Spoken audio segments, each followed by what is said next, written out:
1800 kilometre ഇസ്രയേലിൻ്റെ വിമാനങ്ങൾ പറന്നു എന്നാണ് യമനിൽ മറ്റൊരു രാജ്യത്തിൻ്റെ പരമാധികാര മേഖലയിൽ കടന്നു കയറി ഹൂതികളെ ഇസ്രയേൽ വ്യോമസേന ആക്രമിച്ചിരിക്കുന്നത്.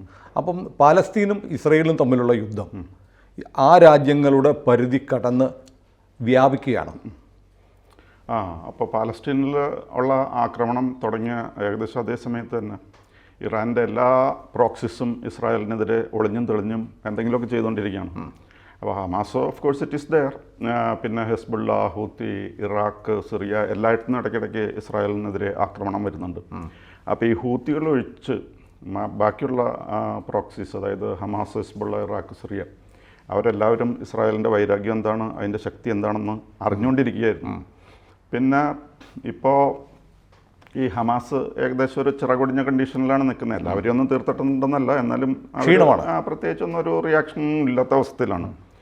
അപ്പോൾ ഇസ്രായേലിൽ അതിനിടയ്ക്ക് ഇസ്രായേലിനെതിരെ അബൌട്ട് 220 മിസൈൽ അറ്റാക്സ് നടന്നിട്ടുണ്ട്. ചിലത് cruise missiles, ballistic missiles, drones, മഹാഭൂരിപക്ഷം അവർ തകർത്ത് കളഞ്ഞു. അതെ. അപ്പോൾ അവരിങ്ങനെ ഇടയ്ക്കിടയ്ക്ക് ആക്രമിച്ചുകൊണ്ടിരിക്കുകയാണ്.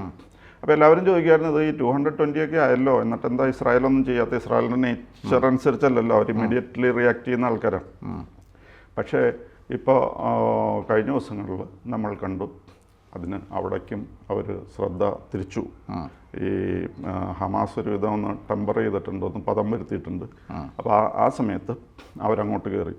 അപ്പോൾ എന്തുകൊണ്ടാണ് ഇവർ ഹൂത്തീസിനെതിരെ അറ്റാക്ക് നടത്താതിരുന്നതെന്ന് പറഞ്ഞാൽ, ഇവർ ലക്ഷ്യമിട്ടിരുന്നത് ഹുദൈദ എന്ന് പറയുന്ന പോർട്ട് തന്നെയാണ് അവരുദ്ദേശിച്ചിരുന്നത്. അവിടെയാണ് ഈ ഇറാൻ്റെ ആയുധങ്ങൾ കൊണ്ടുവന്നിറക്കുന്നതും മറ്റ് ഇവർക്ക് സാമ്പത്തിക സഹായങ്ങൾക്ക് ആവശ്യമുള്ള സാധനങ്ങളെല്ലാം കൊണ്ടുവന്നിരുന്നത്. ആ പോർട്ട് സമ്പൂർണ്ണമായി നശിപ്പിച്ചു. അത് നശിപ്പിച്ചു എന്ന് പറഞ്ഞു കഴിഞ്ഞാൽ അവിടുത്തെ ഓയിൽ ഫെസിലിറ്റീസ് ഒക്കെ ഉണ്ട്, അത് സ്റ്റോറേജ് ഫെസിലിറ്റീസ് കംപ്ലീറ്റ്ലി ബോംബ് ചെയ്ത് നശിപ്പിച്ചു. അപ്പോൾ അത് നശിപ്പിച്ചതിനെ പറ്റി പറയുന്നത്, it was scene across the middle east എന്നാണ് പറയുന്നത്. അത് തൊട്ടടുത്തുള്ളവരല്ല കാണുന്നത്, അത്രയ്ക്ക് ഭയങ്കര ഫ്ലെയിംസ് ആയിരുന്നു. ഈ ഓയിൽ സ്റ്റോറേജ് ഫെസിലിറ്റീസ് ബോംബ് ചെയ്ത് കഴിയുമ്പോൾ പിന്നെ ഒരു തരത്തിലും കൺട്രോൾ ചെയ്യാൻ പറ്റാത്ത രീതിയിലാണല്ലോ പോകുന്നത്. അപ്പോൾ സ്റ്റോറേജ് ടാങ്ക്സ് മുഴുവനും കത്തിച്ചു കളഞ്ഞു ആ ഹുദൈദ സിറ്റിയിൽ, അല്ലെങ്കിൽ പോർട്ട് സിറ്റിയിലുള്ളത്. അതിൻ്റെ കൂട്ടത്തിൽ പവർ പ്ലാന്റ്സ് ഉള്ളതെല്ലാം തട്ടിക്കളഞ്ഞു. പിന്നെ അതുകൂടാതെ മിലിറ്ററി യൂണിറ്റ്സ് ഉള്ളതൊക്കെ. അപ്പോൾ ഇതുകൊണ്ടാണ് ഇവരിങ്ങനെ വൈകിച്ച് കൊട്ടുമ്പോൾ തീർത്തടിക്കണം. ആ രീതിയിൽ ആ ഹുദൈദ എന്ന് പറയുന്നത് അങ്ങ് ഓബ്ലിറ്ററേറ്റ് ചെയ്യുന്ന രീതിയിലാണ്, കംപ്ലീറ്റ്ലി അടിച്ചു നിരപ്പാക്കുന്ന രീതിയിലാണ് പോയത്. പിന്നെ എന്തുകൊണ്ട് ഇവരിത് വൈകിച്ചെന്ന് പറഞ്ഞാൽ, ഇപ്പോൾ സാർ പറഞ്ഞ പോലെ നിയർലി 2000 കിലോമീറ്റേഴ്സ് ദൂരെയാണ് ഹുദൈദ. അപ്പോൾ അവിടേക്ക് പോകാമെന്ന് പറഞ്ഞു കഴിഞ്ഞാൽ അതൊരു വളരെ കോംപ്ലിക്കേറ്റഡ് പ്രോസസ്സാണ്. ഒറ്റയടിക്ക് ഇതിൽ പെട്രോൾ നിറച്ചിട്ട് അവിടെ ഫ്ലൈ ചെയ്യാൻ ചിലപ്പോൾ ബുദ്ധിമുട്ടാണ്. അപ്പോൾ അതിന് ഫ്യൂവൽ ചെയ്യണം.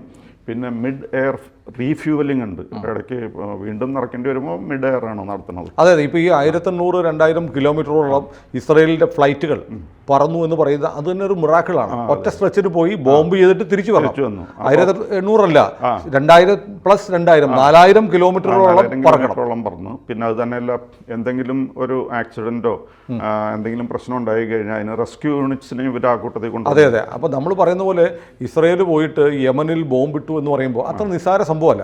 വലിയ പ്രിപ്പറേഷൻ, വലിയ പ്ലാനിങ്. ഈ പറഞ്ഞ പോലെ ഫൈറ്റർ ജെറ്റ്സ് പോകണം, അതിന് റീഫ്യൂൽ ചെയ്യാനുള്ള ടാങ്കർ ജെറ്റുകൾ പോകണം, ആകാശത്ത് വെച്ച് റീഫ്യൂൽ ചെയ്യണം, കാരണം ഇടയ്ക്കൊന്നും ലാൻഡ് ചെയ്യാൻ പറ്റില്ലല്ലോ. അപ്പോൾ ഇതെല്ലാം ഈ സംഭവം നടക്കുന്ന സമയത്ത് തന്നെ നെതന്യാഹു വാച്ച് ചെയ്യുന്നുണ്ടായിരുന്നു. Being watched live by Netanyahu. അങ്ങനെയാണ് ഈ കാര്യങ്ങളൊക്കെ വിട്ടിരുന്നത്. അപ്പോൾ വാസ്തവത്തിൽ മിഡിൽ ഈസ്റ്റ് കൺട്രീസ് ഒക്കെ വളരെ ഹാപ്പിയാണ്, അതായത് എസ്പെഷ്യലി സൗദി അറേബ്യ. ഈ സൗദി അറേബ്യനെ ഹൂത്തീസ് നിരന്തരം ആക്രമിച്ചുകൊണ്ടിരിക്കുകയാണ്. സൗദിയിൽ ഇടയ്ക്കിടയ്ക്ക് ഉമ്മാരുടെ മിസൈൽ ഒന്ന് വീട്ടും. അതെ, ഓൾമോസ്റ്റ് 2 lakh പീപ്പിൾ മരിച്ചു എന്നാണ് പറയുന്നത്. അങ്ങനെ അല്ല, യമനെ സൗദി അടിച്ച് നിലംപരിശാക്കിക്കൊണ്ടിരിക്കുകയാണല്ലോ. അതെ, പക്ഷേ ആൾക്കാർ ചത്താലും അവർക്ക് കുഴപ്പമൊന്നുമില്ല. ഹ്യൂമൻ ലൈഫ്സിന് അത്ര വലിയ വാല്യൂ അവിടെ ഉണ്ടെന്നുണ്ടല്ലോ. അപ്പോൾ ഇങ്ങനെ നിരന്തരം അടിച്ചുകൊണ്ടേ ഇരിക്കുകയായിരുന്നു. അപ്പോൾ ഇവരുടെ ലക്ഷ്യം എന്ന് പറഞ്ഞു കഴിഞ്ഞാൽ ഈ ഷിപ്മെൻറ്റ് വരുന്നത്, അതേപോലെ തന്നെ ഇക്കോണമി, ഇത് രണ്ടും ഒറ്റയടിക്ക് നശിപ്പിച്ച് കളയുക. അതിന് വേണ്ടിയിട്ടാണ് ഇവർ ഈ പാട് മുഴുവനും കഴിക്കുന്നത്. ഇങ്ങനെ പിന്നെ ഇസ്രായേൽ ഇതിൽ usually when ever they do anything they are supported by America. ഇതിൽ American സപ്പോർട്ടൊന്നുമില്ല. they did it all alone. വേറെ ആരുടെയും തനിച്ച് ചെയ്തു ഇസ്രായേൽ അല്ലേ. സമീപകാലത്ത് നടന്ന ഏറ്റവും സ്ട്രാറ്റജിക്കൽ ഓപ്പറേഷനാണ്. ഒരു സൈനിക ഓപ്പറേഷനിൽ വലിയ ഇമ്പോർട്ടൻസ് ഉള്ള ഒന്നാണ് ഇപ്പം യമനിൽ നടത്തിയിരിക്കുന്ന ഓപ്പറേഷൻ. പലപ്പോഴും അവർ ഈ ബൗണ്ടറി വിട്ട് ബോർഡർ വിട്ട് പോയി പലതും ചെയ്യുന്നുണ്ട്. ഇപ്പോൾ ഉദാഹരണത്തിന് ഇറാഖിൽ അവർ ന്യൂക്ലിയർ പ്ലാന്റ് ഉണ്ടാക്കണം എന്ന് പറഞ്ഞു കഴിഞ്ഞപ്പോൾ ഇറാൻ ഇറാഖ് വാറിൻ്റെ സമയത്ത് ഇസ്രായേൽ പോയി അത് ബോംബ് ചെയ്ത് ബസ്ര എന്ന് പറയുന്ന സ്ഥലത്ത് അത് നശിപ്പിച്ച് കളഞ്ഞായിരുന്നു. പിന്നെ എൻ്റെ പേരിൽ ഇവരുടെ പ്ലെയിൻ യുഗാണ്ടയിൽ പിടിച്ചു വെച്ച് കഴിഞ്ഞപ്പോൾ അവിടെ പോയി അവരൊരു സക്സസ്ഫുൾ കമാൻഡോ ഓപ്പറേഷനിലൂടെ അവരെ രക്ഷപ്പെടുത്തിയിരുന്നു. പക്ഷെ ഇത്രയും ദൂരം, അതായത് 3000 കിലോമീറ്റേഴ്സ് ദൂരെ പോയിട്ട് അവിടെ മുഴുവനും അവരുദ്ദേശിച്ച സ്ഥലങ്ങൾ കൃത്യമായിട്ട് പിൻ പോയിന്റ് ചെയ്തിട്ട്. പക്ഷെ അത് നമ്മുടെ മീഡിയയിലൊന്നും ഇത് വലിയ വാർത്തയായില്ല, വലിയ വാർത്തയായിട്ട് കൊടുത്തിട്ടില്ല. കാരണം ഈ ഇസ്രയേലിനൊരു വിജയം ഉണ്ടാവുന്നത് വാർത്തയായിട്ട് കൊടുക്കാൻ പോലും കേരളത്തിലെ പത്രങ്ങൾ ഇപ്പോഴും ഭയപ്പെടുകയാണ്. അതെ അതെ. കാരണം ശരിക്കും ഇത് ആഘോഷിക്കപ്പെടേണ്ട, അല്ലെങ്കിൽ യുദ്ധത്തിൽ ഒരു വലിയ നിർണായകമായ വിജയമാണ്. 2000 അങ്ങോട്ട് 1800-2000 കിലോമീറ്റർ തിരിച്ചു ഇങ്ങോട്ട്. ഇത് പോയി അറ്റാക്ക് ചെയ്തിട്ട് വിശ്രമിച്ചിട്ട് വരാനൊന്നും പറ്റില്ല. അത്രയും അങ്ങനെ ഫ്ലൈ ചെയ്ത് വിമാനങ്ങൾ പോയി ഒരു വിദേശ രാജ്യത്തിൻ്റെ പോർട്ട് തകർത്തിട്ട് വിജയകരമായി തിരിച്ചു വന്നു എന്ന് പറയുമ്പോൾ അതിൻ്റെ പിന്നിലുള്ള ഒരു പ്ലാനിങ്, ഒരു ടെക്നോളജിയുടെ ഒരു അഡ്വാൻസ്മെൻറ്റ്, ഇതൊക്കെയുണ്ട്. അതൊക്കെ സത്യത്തിൽ ഒരു യുദ്ധം സംബന്ധിച്ചുള്ള ഒരു ലെസണാണ്, പുതിയൊരു പാഠപുസ്തകമാണ്. ടെക്നോളജിയിലും അതേപോലെ ഈ എയർഫോഴ്സ് ഉപയോഗിച്ചിട്ടുള്ള ബാക്കി കമാൻഡോ ഓപ്പറേഷൻസിലൊക്കെ ഇസ്രായേലായിട്ട് ആർക്കും മാച്ച് ചെയ്യാൻ പറ്റില്ല എന്ന് തോന്നുന്നു. ഈവൻ US കണ്ട് US ഒരു പ്രാവശ്യം ഇറാനിൽ നിന്ന് അവരുടെ ഹോസ്റ്റേജസിന് എംബസിയിലുള്ളവരെ രക്ഷപ്പെടുത്തി കൊണ്ടുവരാൻ പോയിട്ട് അത് ഭയങ്കര അട്ടർ ഫ്ലോപ്പായി ഫെയിലിയറായി പോയായിരുന്നു. അപ്പോൾ പക്ഷേ ഇസ്രായേൽ എവിടെയെങ്കിലും പുറത്തു പോയിട്ട് ഈ ഓപ്പറേഷൻസ് കാണിക്കുമ്പോൾ അത് സക്സസ് ആണ് എപ്പോഴും സംഭവിക്കാറ്. അവർക്ക് പരാജയമൊന്നും പറ്റുന്നില്ല. പലർക്കും നമുക്ക് ഇമാജിൻ ചെയ്യാൻ പറ്റാത്ത കാര്യമാണ്. പക്ഷേ അവർക്ക് അത് ഇറ്റ് ബിക്കംസ് പോസിബിൾ. മാത്രമല്ല ഇപ്പോൾ ഇതിൽ ഇസ്രായേലിനെ പോലെ തന്നെ സൗദി അറേബ്യ ഹാപ്പി ആയിരിക്കും, though they may not show it ഔട്ട് സൈഡ്.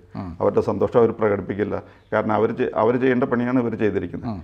പിന്നെ ബാക്കി വെസ്റ്റേൺ കൺട്രീസിനും ഒക്കെ വളരെ സഹായമാണ്. കാരണം എന്താണെന്ന് വെച്ച് കഴിഞ്ഞാൽ സൂയസ് കനാൽ വഴിയുള്ള ഈ ഷിപ്പിംഗ് ആകെ തകരാറായി കിടക്കായിരുന്നു. ഹൂതികളുടെ പ്രശ്നം ഇപ്പോൾ ഒന്ന് ഒതുങ്ങി. ഇപ്പോൾ ഇതും കൂടി കിട്ടിക്കഴിഞ്ഞപ്പോൾ ഒരു ഒതുക്കമായി കാര്യം. ഇനിയിപ്പോൾ ഇടയ്ക്ക് എങ്ങനെ മിസ് യമനിൽ നിന്നൊരു സ്റ്റേറ്റ്മെൻറ്റ് വന്നിട്ടുണ്ടായിരുന്നു, ഞങ്ങൾ തിരിച്ചടിക്കും, അത് ഇസ്രയേൽ വിചാരിക്കുന്നതിനേക്കാളും മാരകമായിരിക്കും എന്നൊക്കെ. എണീറ്റ് നിൽക്കാൻ ജീവനില്ല. അതെ, അവർ അട്ടർ പോവർട്ടിയിൽ കഴിയുന്ന ഒരു രാജ്യം. കാര്യം അവർക്ക് ഇഷ്ടംപോലെ ഓയിലൊക്കെ ഉണ്ട്, പക്ഷേ അത് ഉപയോഗപ്പെടുത്താനൊന്നും അവർക്ക് സമയമില്ല. ഇങ്ങനത്തെ യുദ്ധം ചെയ്തുകൊണ്ടിരിക്കുക എന്നുള്ള ഇപ്പുറത്തെ മൂലയ്ക്കെന്ന് സൗദി ആക്രമിക്കും, പിന്നെ ഇസ്രയേലുമായിട്ടുള്ള യുദ്ധം. അപ്പോൾ ഈ യുദ്ധം തന്നെയാണ് പ്രധാന തൊഴിൽ. അപ്പോൾ അവിടെ സൗദി അറേബ്യനെ, ഇവിടെ ഇസ്രായേലിനെ, ബാക്കി സൂയസ് കനാലിൽ പോകുന്ന ഷിപ്പിനെ ഇതെല്ലാം ആക്രമിച്ചുകൊണ്ടിരിക്കും. എന്നാൽ വായലേക്ക് എന്തെങ്കിലും പോകാനുള്ള ഒരു പണി. മതം തലയ്ക്ക് പിടിച്ച വല്ലാത്ത കുറേ രാജ്യങ്ങളുണ്ടല്ലേ. അവർക്ക് മനുഷ്യൻ്റെ ജീവിത നിലവാരം പ്രശ്നമല്ല, പട്ടിണി പ്രശ്നമല്ല, ലോകത്തിൻ്റെ സമാധാനം പ്രശ്നമല്ല, മതത്തിൻ്റെ പേരിൽ ഇങ്ങനെ കൊന്നുകൊണ്ടേയിരിക്കണം. അതെ.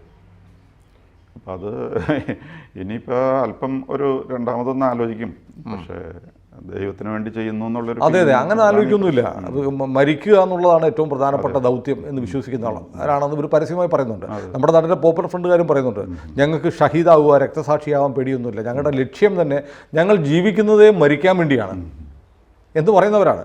അതുകൊണ്ടാണ് ഈ സെൻറ്റിമെൻറ്റ്സ് ഒന്നും ഇല്ലാത്തത്. അപ്പോൾ ഏതായാലും ഇപ്പോൾ ഈ വക പ്രവർത്തികൾ വഴി ഇപ്പോൾ ഏകദേശം അവർക്ക് കാര്യങ്ങളൊന്ന് ബോധ്യപ്പെട്ട് കാണും എന്ന് പ്രതീക്ഷിക്കാം.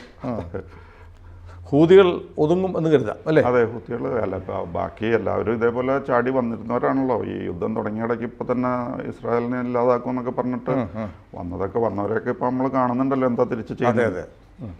അതാണ് ഏതായാലും യുദ്ധത്തിൻ്റെ നാൾ വഴിയിൽ ഒരു ലാൻഡ്മാർക്ക് ഇൻസിഡൻ്റ് ആണ് ഇപ്പോൾ നടന്നിരിക്കുന്ന യമനിലുള്ള. മാത്രമല്ല ഇങ്ങനെ 2000 കിലോമീറ്റർ അകലെ പോയിട്ട് ഇങ്ങനത്തെ ഒരു ഓപ്പറേഷൻ വേറെ ആരും ചെയ്തിട്ടില്ല. ഇതൊരു ഫസ്റ്റ് ടൈം. അതെ, അതങ്ങനെ തന്നെ ഇതൊരു ലോക യുദ്ധ ചരിത്രത്തിലും മാർക്ക് ചെയ്യപ്പെടും. അതെ.